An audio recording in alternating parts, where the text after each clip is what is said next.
I don't really care about articles.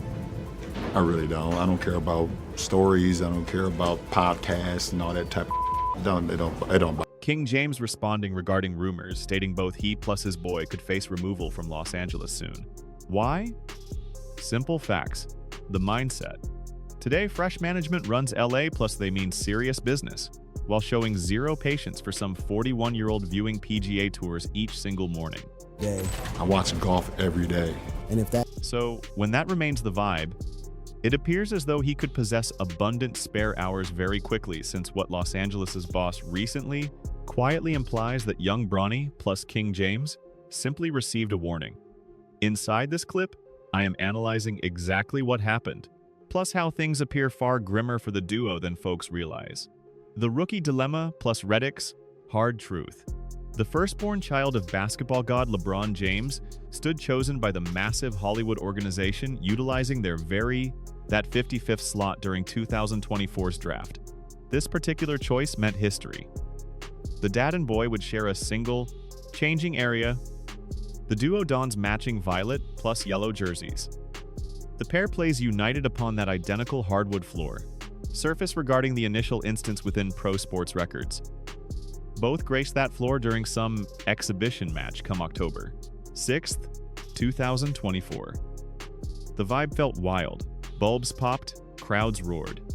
They truly became the very first dad-kid pair who played united inside a league match.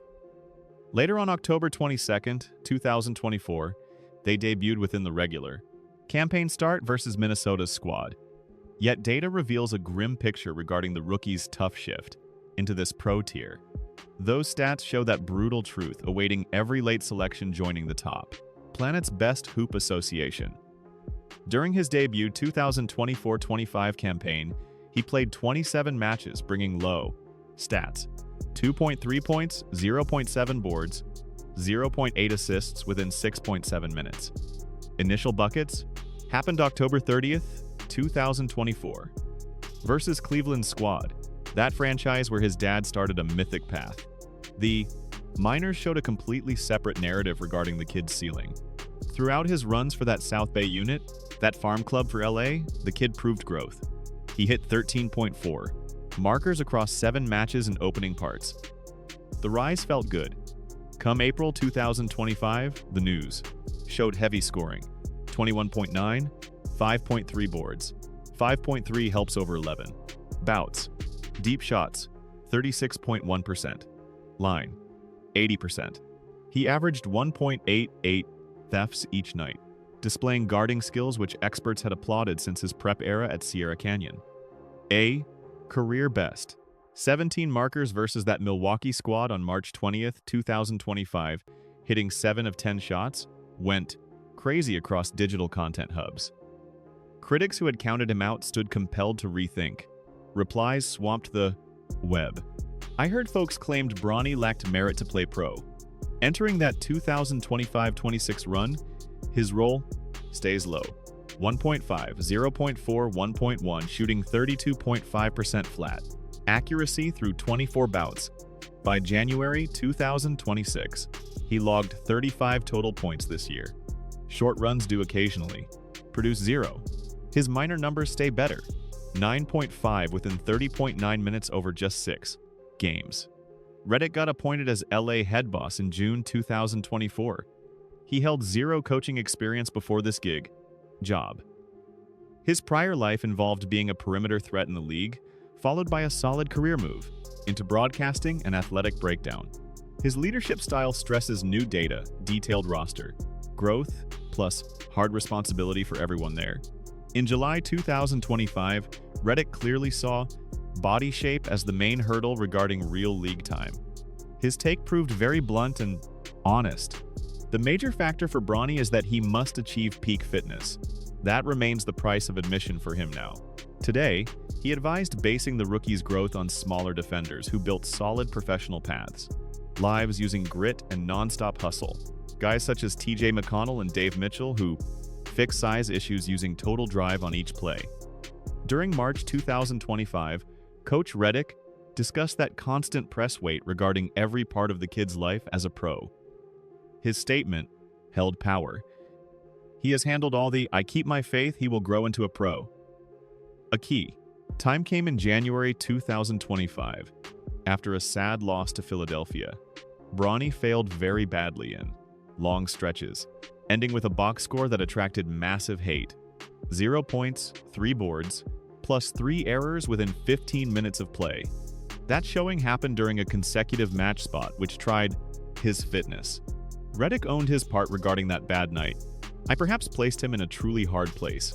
He didn't perform decent, yet he is absolutely crushing that G League circuit. My strong belief stands firm." Stories erupted, spanning sports journalism. Boss gets honest. Redick tackles rookie hurdles. Head coach owns errors. Though Redick routinely spun those instances as teaching scenarios instead of failure marks, never as grounds to discard that young talent, never as proof of some broken bond. Come November 2025, amidst a big Lakers win, broadcast lenses caught JJ shouting at the kid to fire the rock during his short stint on the floor. That second ignited instant chatter throughout digital media circles. Certain analysts read that scream as annoyed, irritation regarding a struggling athlete. Others saw it as that driving mentorship which characterizes elite hoops at that top tier. The rookie personally handled that event within locker room chats, stating how those entries into action felt sudden, yet truly valued for forging his preparedness to deliver, whenever tapped in. The kid has talked openly regarding his path to reporters wanting to hear past the clickbait titles. On March 20th, 2025, speaking to The Athletic, he shared views on growth. "I truly believe it is a belief issue," he noted, crediting those steady gains to added reps at training and basic changes within his psychic mindset toward the sport. He admitted attempting to block that endless criticism which hounds him, yet confessed taking it as gas for growth. He relies on tape review, plus weightlifting, heeding counsel from executive boss Rob Pelinka regarding that steep evolutionary path forward. That favoritism claims have haunted the prospect since way preceding that 2024 pick. Skeptics claimed his place was driven by the Kings' fame plus franchise power instead of athletic worth. Many saw that choice as a move to keep dad pleased. People viewed it as some unjust edge, blocking a more worthy talent his shot. Adrian Wojnarowski supported that choice during the hour of the event, providing past background. "I don't wish to hear those claims. Folks speak regarding favoritism. This league is packed with favoritism. The owner suites, exec boards, benches." He highlighted the association's deep custom of blood, ties spanning each structural rank. The proof at hand implies Redick is building effectively with the boy, not quitting the work.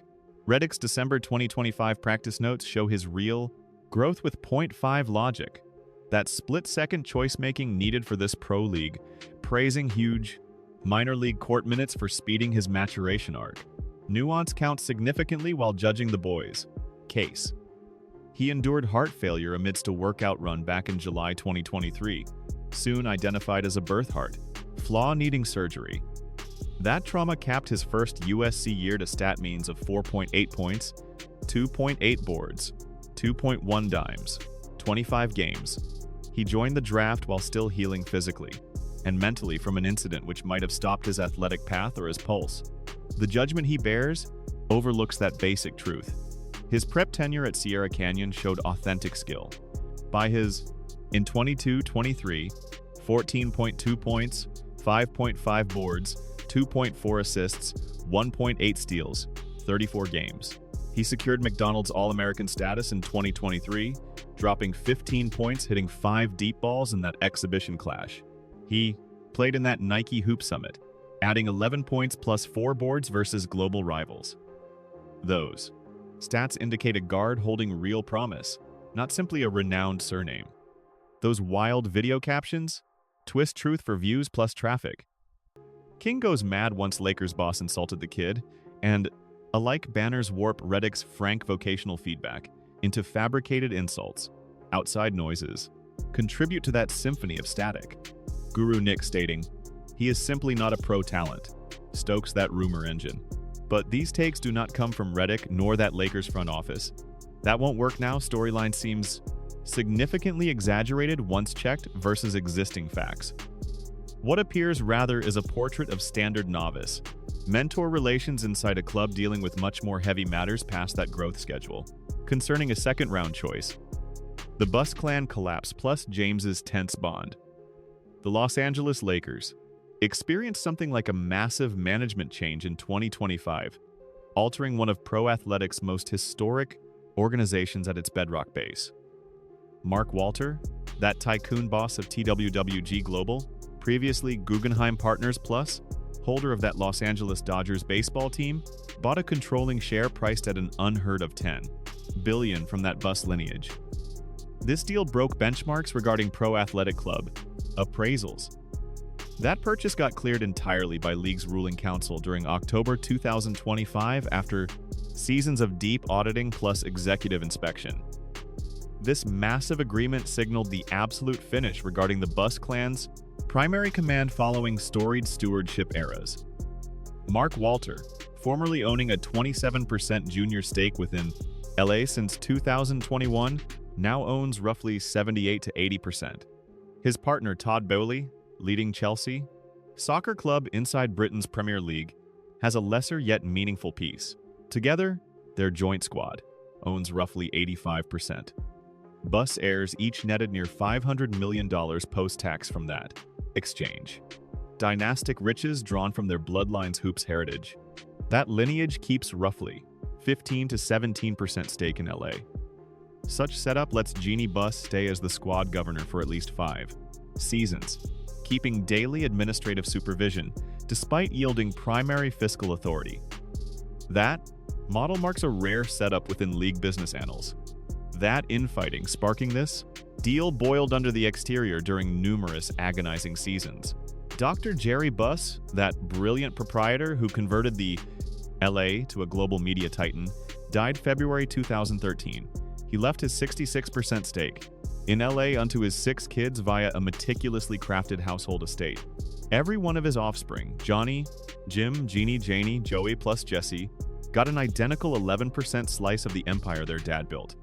That estate design proved clever but eventually destructive. A final survivor tontine provision guaranteed that upon any relative's passing, those portions should reallocate betwixt the remaining instead of transferring straight to descendants. Jerry engineered such system to lower inheritance, levy costs, and hold title unified inside his direct kin for ages. That apparatus could result in producing exactly the reverse regarding household harmony. Friction appeared nearly instantly following Jerry's demise. Certain heirs, specifically Jim plus Johnny, voiced willingness toward vending that business, whereas Jeannie firmly objected. She sided herself with her deceased dad's clearly voiced desires to keep lineage possession forever. A critical and theatrical incident exploded during 2017 when Jim and Johnny Buss organized a corporate mutiny effort to remove Jeannie as ruling boss. They suggested a fresh council layout which barred her completely from command. That tried rebellion involved monetary motivations for stockless members, $30,000 monthly pay, $25 million payout implying sell-off. Intentions. Jeannie answered utilizing judicial power. She lodged a complaint, claiming violation of custodial obligations, and obtained a provisional protective mandate versus her siblings. A tribunal session confirmed her spot as lead proprietor, compelling Jim to quit as joint trustee of the kin estate. She triumphed overwhelmingly, yet that lawful win widened domestic cracks, which never fully mend. More stress arose 2019, when Jeannie disclosed a deep clan mystery to younger sibling Jesse amidst a fiery phone discussion. Per insiders that talked with ESPN, she informed him he ought to never have existed. A crushing declaration regarding bitterness about Jerry's fou de sequent kids via a separate affair. After purchase during November 2025, Jeannie ordered firing every relative from their executive suite, spots inside the LA corporation. Joey got stripped of his vice chair post within analysis and planning. Jesse lost his deputy general manager job. Jim plus Johnny got released. Also Janie, who was approaching pension, got shoved out. Janie eventually voiced her emotions to news journalists, disillusioned and slighted, like a wadded-up sheet of newsprint tossed inside the bin. Today, we must analyze LeBron James, plus his crumbling connection alongside the proprietorship hierarchy. The Lakers are having a strong start to the season, sure. However, things off the court might not be as strong. Probe dropped January 21st, 2026, by ESPN's Baxter Holmes showed how Jeannie Buss quietly turned on LeBron James' season succeeding that 2020 title. She saw him as holding an inflated self-image, tangling institutional mechanics. She allegedly hated that LeBron got widely praised as the club's redeemer when he picked LA 2018 open market, instead of the squad's brass getting recognition for landing his talents. The article states that Jeannie privately grumbled about what she felt was James' outsized ego and the overt control that he and Clutch Sports exerted over the organization at times. Clutch represents both James and Anthony Davis. The Russell Westbrook swap was a ruinous tipping point. That 2021 pact, which shipped 3 opening round picks to Houston, forced across in big measure to please LeBron and build a title quality lineup beside him, that gamble flopped disastrously. LA stumbled to a 33-49 log and missed postseason completely. Jeannie allegedly seethed regarding what she viewed as LeBron's refusal to shoulder any responsibility for botched team builds. This ire drove secret talks in 2022 on denying extending LeBron's deal or even shipping him to that faux LA Clippers, a fate that sure would have signaled an absolute disgrace. The story also said that she did not like that James was considered a savior for the floundering franchise when he arrived in 2018. After Baxter's piece was published, Jeannie Buss responded to The Athletic with a statement saying, quote, "It's really not right, given all the great things LeBron has done for the Lakers, that he has to be pulled into my family drama.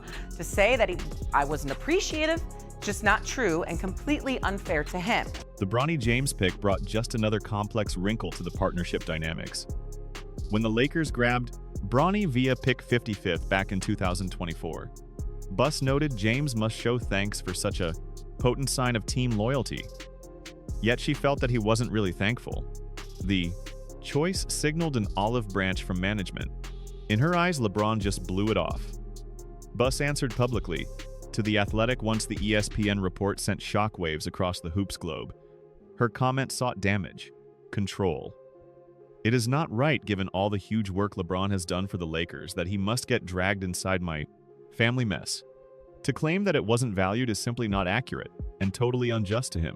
In 2022, in the aftermath of the Westbrook trade, multiple people said Jeannie privately mused about not giving James a contract extension, and later that year, even about trading James with the Los Angeles Clippers floated as a possibility. This was before James received a no-trade clause in July 2024 after signing a new 2-year, $104 million contract.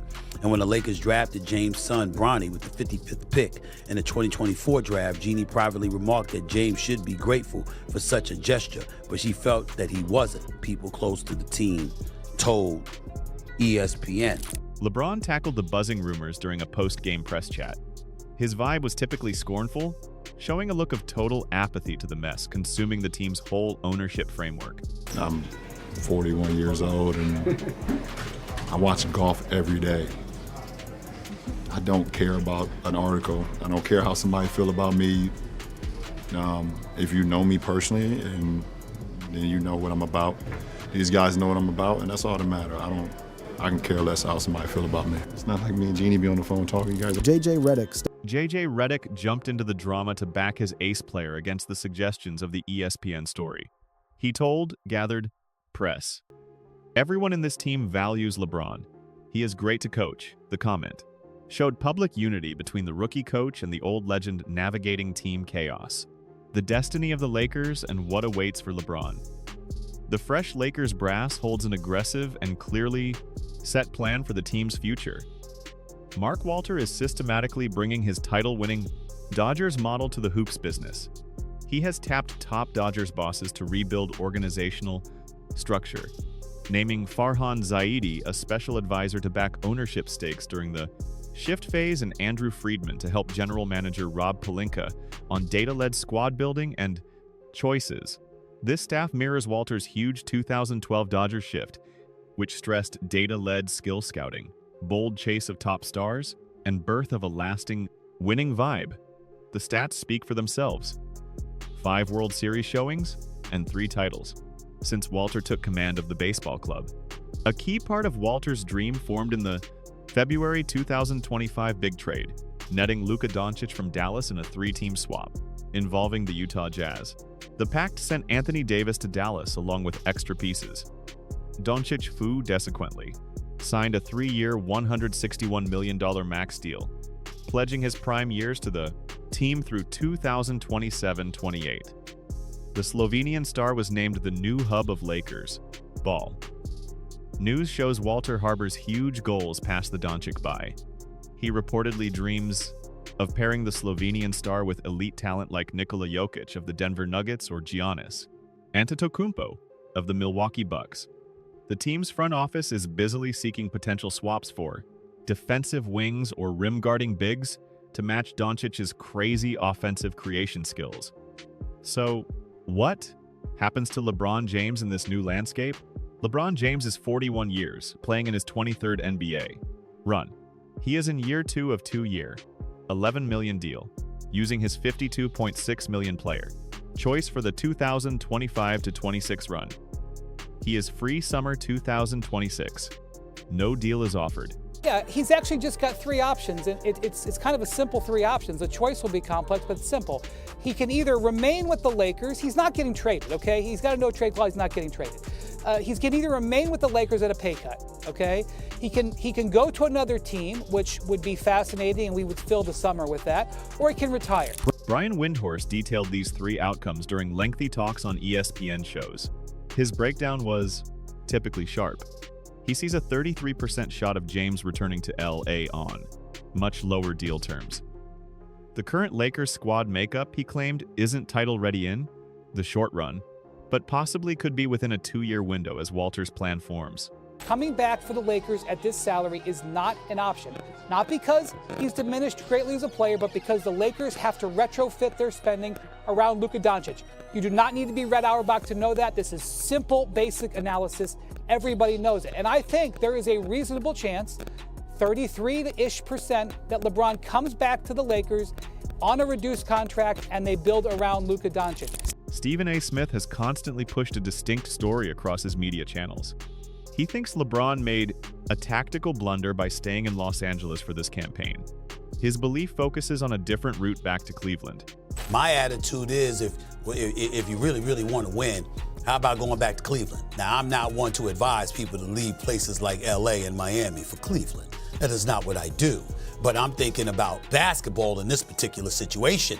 And I'm like, could you imagine if you could keep a Mobley and you could keep a Donovan Mitchell and LeBron returned to Cleveland to end his career? There is no doubt that the Cleveland Cavaliers would have been the favorites to come out of the Eastern Conference. This chatter reverberates through sports media channels. Laker Hall of Fame legend Dwight Howard has openly pressed James to finish his storied journey where it started in Cleveland. NBA reporter Shams Charania has signaled that the Lakers franchise has essentially closed the book on the J epoch, prioritizing development of a Luka-driven powerhouse for the coming decade. What is this institutional chaos signal for Bronny James and his evolution path? Bronny's fate depends on steady G League reps and significant NBA chances when they arise naturally. Redick's growth strategy stresses physical fitness improvement and role definition, pinpointing the exact talents Bronny can offer at the elite tier. If tangible strides proceed upon the present course, a genuine rotation slot might materialize in food-sequent campaigns. The bus. LeBron friction might hypothetically sway lineup choices, yet Redick's public syncing with LeBron implies security in the near future for both dad and kid. Nick Wright spoke out strongly regarding the wider story, involving LeBron and the Lakers franchise during a trending clip. Now, the reason LeBron considered the Lakers a floundering franchise is because before he got there, they were a floundering franchise. And the reason he considered himself a savior was because within 2 years of getting there, they won the championship. They were arguably the worst team in basketball for a half decade. That is a floundering franchise that was saved by LeBron James wanting to move to Los Angeles, not by Rob Pelinka or Jeannie Buss's fancy PowerPoint. The Bus LeBron drama finally highlights the innate difficulties of managing superstar leverage. With owner aims in pro sports, LeBron brought an NBA ring to LA in 2020. Amid unique pandemic conditions, he maintained team significance via his sheer existence. Yet, Lakers' weak post-2020 run tied to family wars, cost stress, and squad-building errors have steadily taxed the bond between the best player of his era and the brass hierarchy he entered. Windhorst offered arguably the truest recap of the tricky dynamic at work. What I would say about LeBron is that everybody who has worked with LeBron in his 23 years at times feels like he's a headache. And those headaches are worth it times 10. And the Lakers were absolutely in the desert until LeBron came back, and he absolutely was the savior of the franchise, and he absolutely did irritate and bother them and wear them out, and they're thrilled that he did it. That's what the Heat would tell. The deal to Walter closes the Buss family age of Lakers holding. Jeannie stays governor for the next 5 years per the agreed deal. The Lakers seem ready for a possible rebirth under new bosses with unmatched fiscal assets and a verified title-building track sheet. But handling LeBron's departure from the franchise, whether friendly or ugly, will try this fresh group's diplomatic skills. As for JJ Redick and Bronny James specifically, the hyped exposing banner just doesn't fit the current truth. Redick hasn't given up on Bronny. He hasn't ditched the growth plan. The club faces way more heavy questions regarding its future path, its aging superstars, remaining clock, and whether the Luka era can bring championship flags to hang beside the club's fabled stash. The true tale isn't regarding a mentor ditching a floundering novice. It's regarding a franchise in deep shift, a mythical athlete at a career junction, and a young guy trying to carve his own lane amid unmatched study and stress that has zero to do with his own hoop skills. Rich Paul, LeBron's old rep and clutch sports creator, rejected the ESPN news totally during his broadcast. Game over with Max Kellerman and Rich Paul. His reply was typically raw. There is an piece drafted every day. Who gives a damn? I don't. You don't know what's real, what's not real. The waving stance implies both the LeBron side and the club are keen to look beyond the drama and focus on hoops. News implies a sit-down between James, Paul, and Buss has been planned to fix things following the open. Venting of inside grievances. Whether this signals true peace or just public relations direction is yet to show, but the sides involved know the worth of showing a united face. The Lakers' next phase is being penned right now. Bronny James will either gain his spot in it or he won't, but that call will come via basketball growth, not via fake drama regarding a coach who has often voiced his belief in the kid's final ceiling. For all the banners about JJ Redick showing his failure to mesh with Bronny James, the proof spins a different yarn. A first-year lead coach is being real about a second-round choice's growth needs. That ain't chaos. That is professional. Hoops. The chaos lives elsewhere. In the blood wars that wreck generational holding, friction divides the icon from the executive, managing his team, compounding the internal chaos and systemic instability inherent to any $10 billion deal. Bronny James remains a minor figure within this play, never the lead. His dad's massive history gets debated for ages. The kid's path stays blank. So JJ Redick, regardless of what toxic press might say, stands absolutely ready to help him craft it. And that brings us to the conclusion of our clip. To see compelling content like this, tap on the links on your display.